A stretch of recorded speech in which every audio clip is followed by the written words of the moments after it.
কি যে হলো, কোথায় যে গেল মিঠুদা? আমি আমি বাড়ি ফিরে মাকে কি বলবো? কি বলবো আমি বাড়ি ফিরে মাকে? হ্যাঁ, আচ্ছা, শোনো, হ্যাঁ, আচ্ছা, আচ্ছা, তোমার নাম রঞ্জনা না? রঞ্জনা কি? মজুমদার। মজুমদার। ও হ্যাঁ হ্যাঁ হ্যাঁ, দাঁড়াও দাঁড়াও, আমার একটা ঘটনা মনে পড়ছে। তারও তো না মজুমদার ছিল, তার ঘরের নাম বলতেছে রঞ্জনা। কিরকম চেহারা, লম্বা, চিপচিপে, একবার হ্যাঁ কালো হ্যাঁ, কালো ঠিক চুল। ঠিক ঠিক, সমস্ত মিলে যাচ্ছে, সব মিলে যাচ্ছে। ওর নাম ছিল দাঁড়াও, কি যেন বলতো ওর নাম, কি যেন ও ও ও ও অম্বু। ও, অম্বুজা। হ্যাঁ হ্যাঁ হ্যাঁ আমার তাদের ভালো না, অম্বুজা হ্যাঁ, ঠিক ঠিক মজুমদার। ঠিক, তাহলে নিশ্চয়ই সে। আমি তখন তুমি? হ্যাঁ, হ্যাঁ, তুমি? হ্যাঁ, না না, মানে মানে আমি না, মানে ওই আমরা মানে ওই আমি আর ওই অম্বুজ, ওই ওই ওই শহরে একটা মেসে থেকে কাজ করার চেষ্টা করতাম।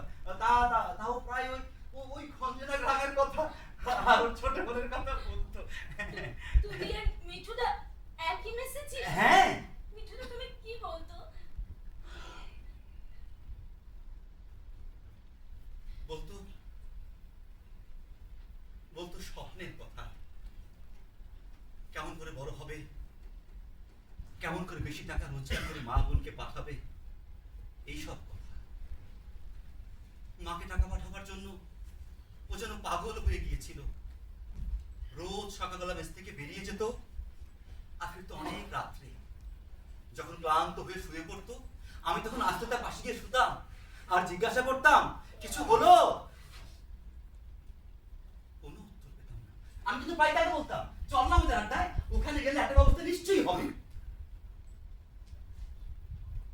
এবার কোনো উত্তর নেই তার কাছ থেকে।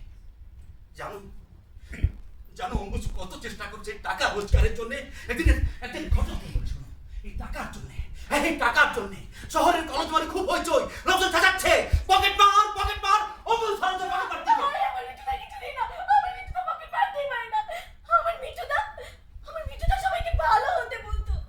মিঠুদার কথা ভেবে আমরা কেউ কখনো খারাপ কাজ করতে পারিনি।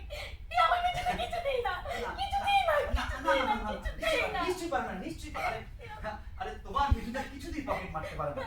আরে আমি জানি পাগল, অম্বুজ কখনোই পকেট মারতে পারে না। কিন্তু কিন্তু শহরের লোক ওকে দোষ সাব্যস্ত করে পুলিশের হাতে ধরিয়ে দিল। তারপর কি হলো? তারপর পুলিশ অম্বুজকে ছেড়ে দিল, কারণ কোনো প্রমাণই ছিল না। তারপর তারপর সেই একই চেষ্টা, কাজ করতে হবে, বেশি টাকা রোজগার করে মা বোনকে পাঠাতে হবে। বোকা অম্বুজ জানতো না সমাজে রথের চাকা কেমন করে ঘুরিয়ে টাকা তৈরি করতে হয়।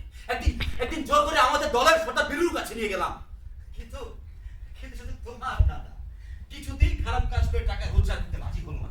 এদিকে মেসের মালিক হুকুম দিল যে 12 ঘন্টার মধ্যে টাকা না দিলে তার আর মেসে ঢোকা হবে না। তারপর কি করলো মিঠুদা? তোমার মিস্টার কিছু করেনি, করেছি আমি। তুমি? হ্যাঁ আমি। আমার বাপ পাশে থাকতো সরকারি অফিসে একজন পুরনো পেয়ারা।